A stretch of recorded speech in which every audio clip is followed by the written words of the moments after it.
Hi, everyone.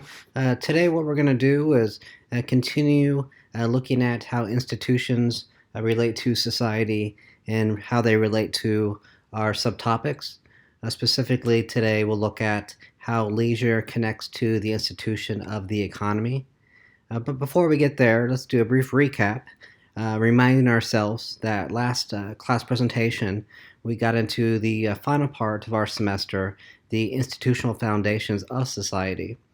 And we said that institutions relate to social life as a whole because they produce cultural ways. Institutions such as our families, sport, the economy, produce a culture by presenting different ideas and understandings of life to people inside and outside the institutions. So, family members produce cultural ways onto other family members. You learn cultural ways when you're involved in sports. You learn cultural ways at the workplace. So the production of culture is going on within social institutions. And then within the institutions, we also have different spaces, such as the living room, the playing field, the workplace, spaces in which we interact with the culture and we learn it. So not only does the institution produce the understandings and ideas of social life, institutions provide us the spaces in which we learn and interact with that culture, making it part of our social psychologies.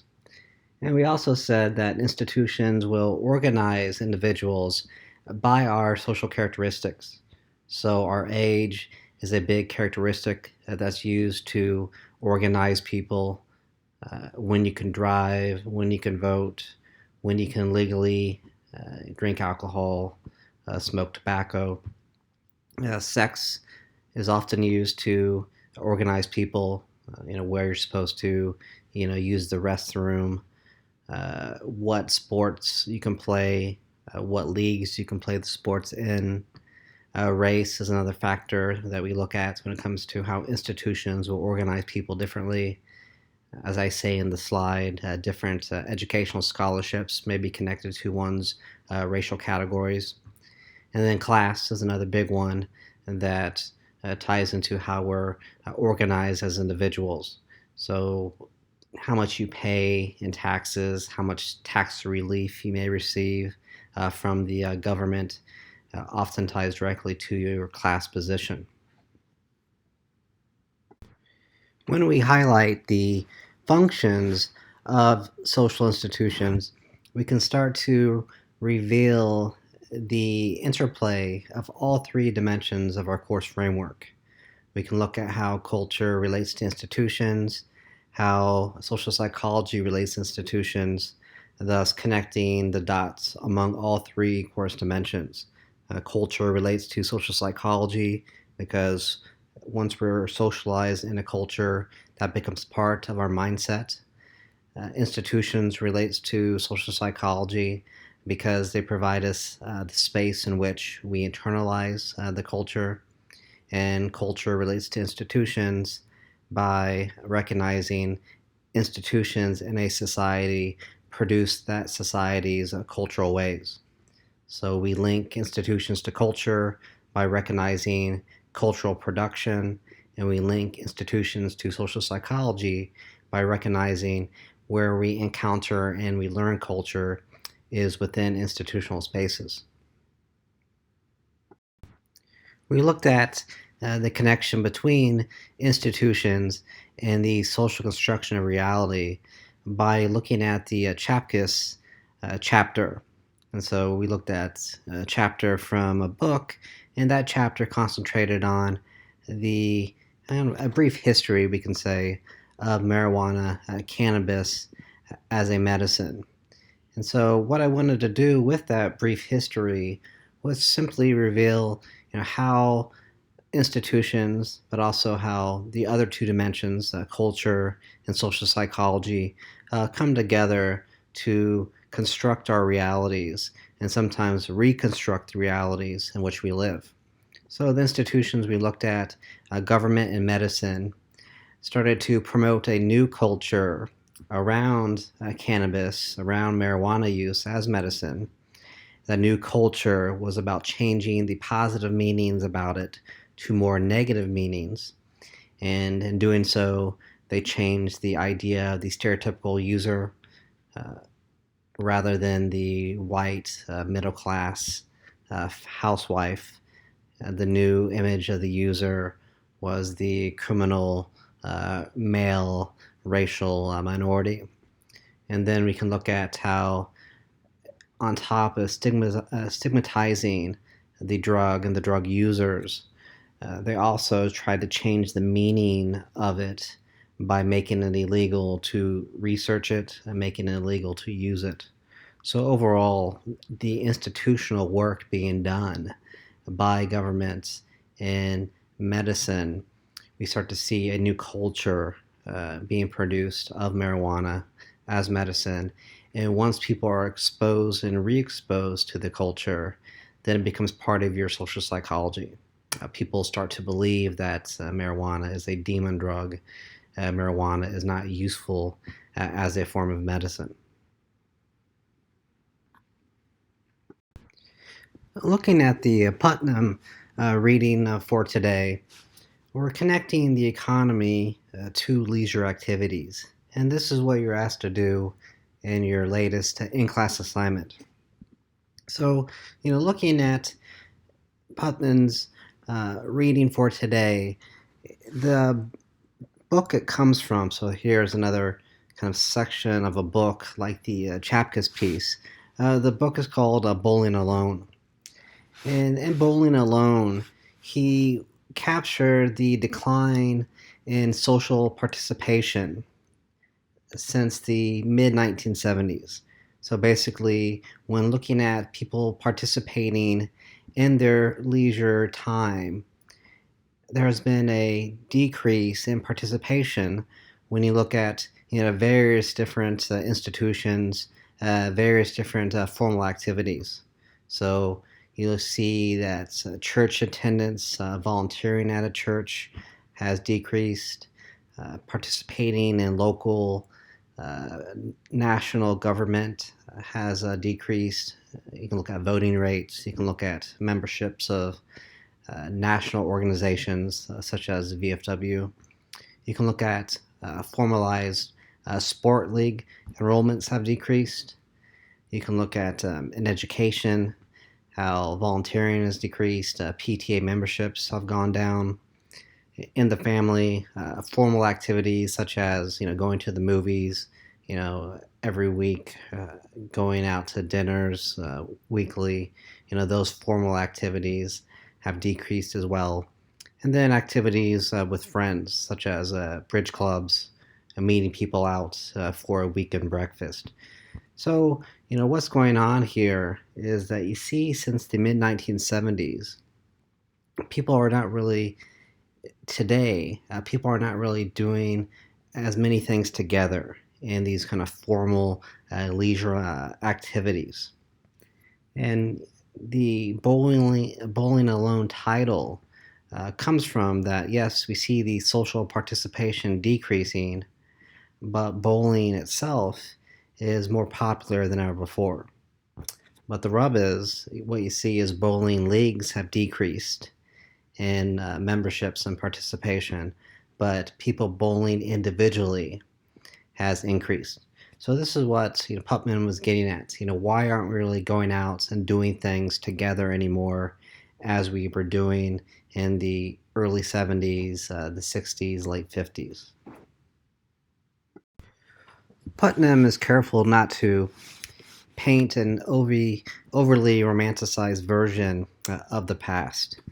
He says, yes, we can recognize that people were going out and they were doing things together, such as volunteering, such as playing in different sport leagues.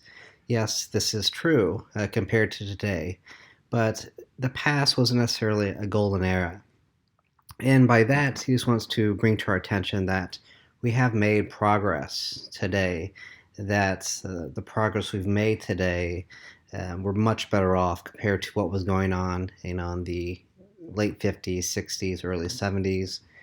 Back then, much higher levels of conflict among races, conflict between the sexes, and much higher levels of racial and gender inequalities as well, and a lot more damage going on to the environment, heavier levels of pollution, for example.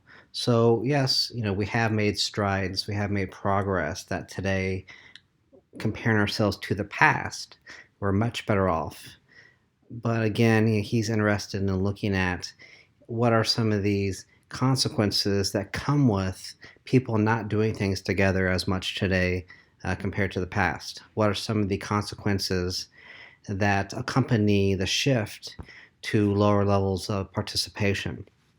So, what he says when looking at the lower levels of social participation, people start to receive lower levels of social capital. And we can define social capital as benefits resulting from formal social networks, such as PTAs, such as VFWs, and also informal social connections.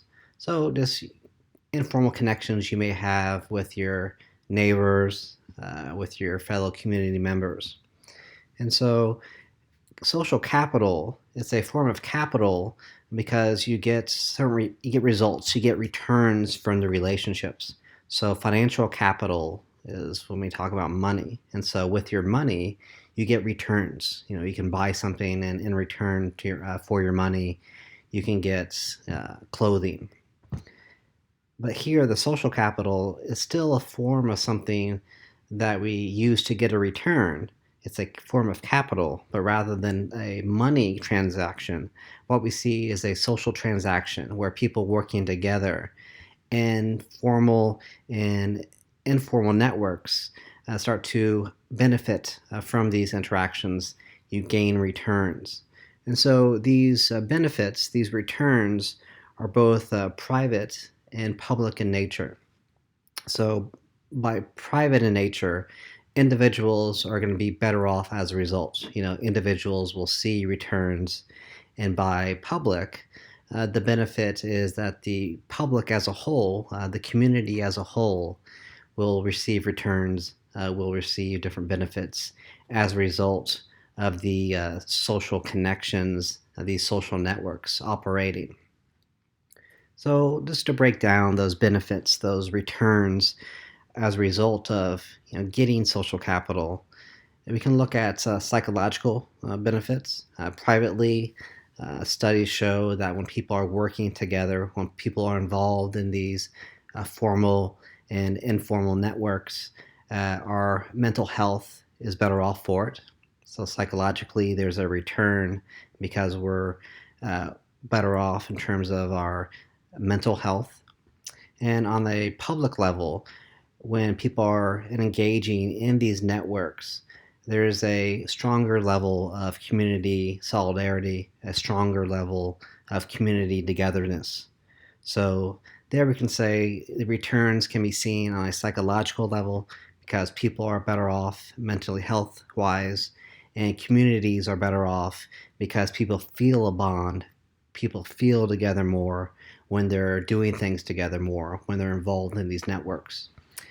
Another category of benefits, returns from social capital can be seen as the physical benefits. So when people are kind of out and about doing these activities with one another, that leads to improvements in bodily health. So one's physical health improves when you're out kind of doing things with other people compared to if you're isolated in your home, behind a computer or behind whatever screen you're interacting with. And another physical benefit on that public level can be seen in a community appearance. So when people have these bonds, are involved in these networks, they care more about what their community looks like. And so people will volunteer to paint a fence at a local park if it needs to be painted. People will be volunteering more to go around picking up trash, picking up any type of debris that may interfere with the appearance of a community. And so here, the appearance of the community, physically speaking, benefits when people feel connected to one another. They feel connected to their community as a whole. There's a sense of we, we, rather than a sense of me, me. So a third category we can look at regarding benefits of social capital is the financial returns that people receive when they're part of these networks. So both on the private and public level, we can see that people basically gain money by saving money. So people will save money by sharing, by volunteering. So when I was growing up, there was a few different homes that shared a lot of lawn equipment. So they would share lawn mowers, they would share snow blowers, and as a result, people didn't have to buy their own equipment, but basically got to kind of chip in and use the equipment kind of as a collective, as a neighborhood. And through volunteering privately or publicly, again, people are saving money. So you save tax money for your community when you have higher rates of volunteerism in your community. People are not trying to do things for pay, but they're doing things just for the community. And also, again, kind of going back to the private level, rather than maybe paying, let's say that for one reason or another, you can't do your own yard work. Rather than paying a company to do it for you, you can rely on a neighbor to help you out and do it for you without having to pay them. So that's what we're looking at, social capital. It's a form of capital because in these networks, you're getting a return, you're getting a benefit, and those benefits can be seen on the psychological, physical, and financial levels. Connecting the dots now between the decrease in social participation, thus leading to that decrease in social capital, connecting that to the economy. And so the economy as our institution connects to leisure activities directly and indirectly. So to explain why we see lower levels of social capital today, because we don't participate socially as much as we did in the past, we can start to see what was going on during this transition, the mid 1970s, where you started to see the decrease in social participation. Thus, you saw the decrease in social capital. So, what was going on around the mid 1970s that's continued to today that perhaps is influencing people not doing things together as much, not participating in these formal leisure activities as much compared to the past? So we can connect the dots to the economy as an institution by looking at, since the mid 1970s, a lot of things have been going on that directly, indirectly can contribute to people not doing things as much compared to the past regarding social participation, regarding formal leisure activities. So we can look at, since the mid 1970s, in terms of finances, we've had stagnant wages. And by stagnant wages, basically we're saying that the real money that people have been making really hasn't changed since the mid 1970s. So basically, how much a dollar got you in the mid 1970s, basically it's the same dollar we have today.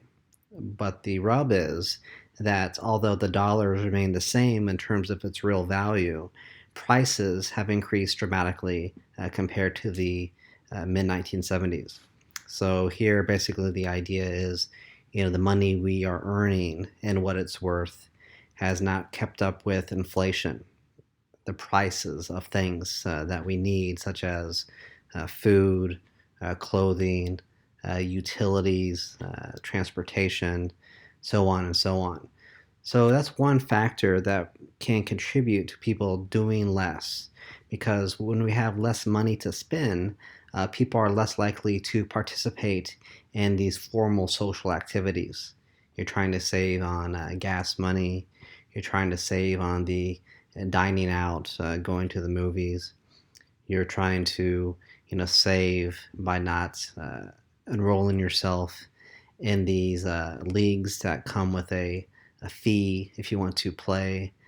You are saving yourself money when it comes to not paying the membership fees in terms of joining certain groups.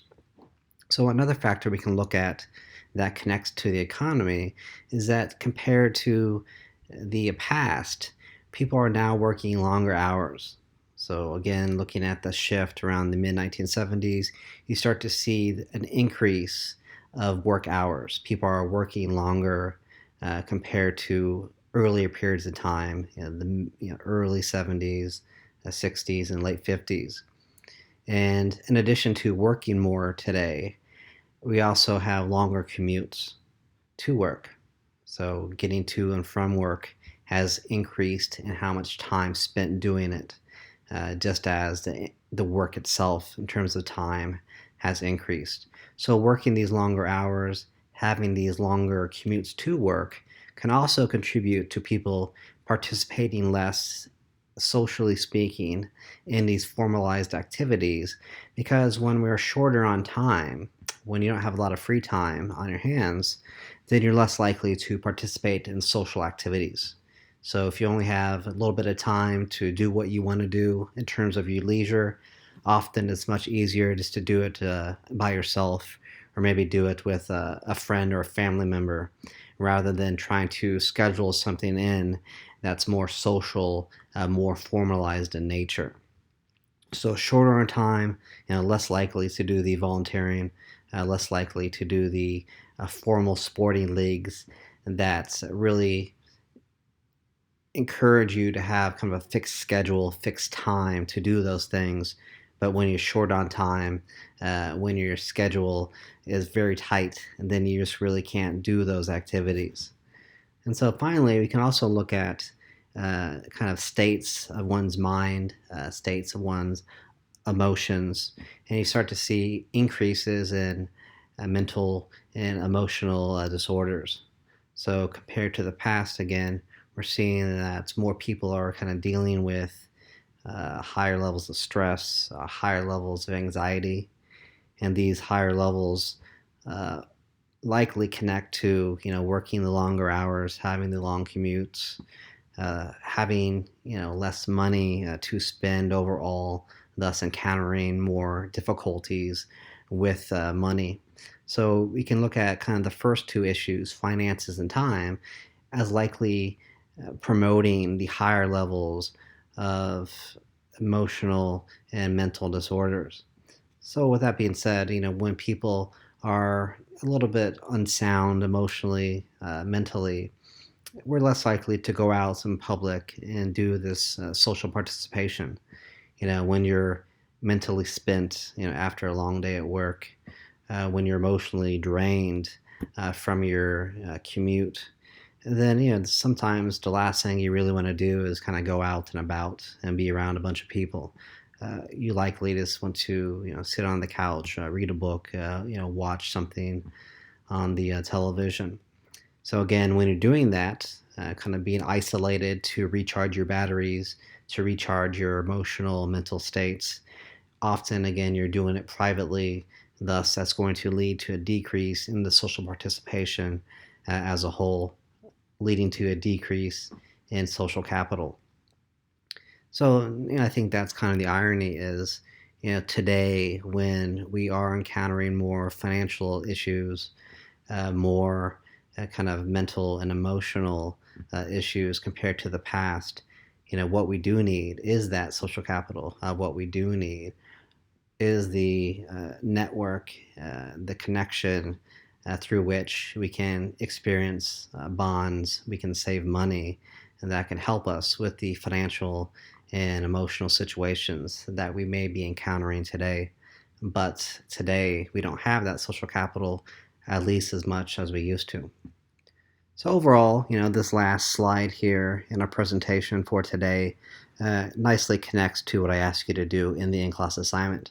Basically looking at how our new financial situation, our new time situation, and our new situation regarding mental and emotional states can be related to the decrease in social participation.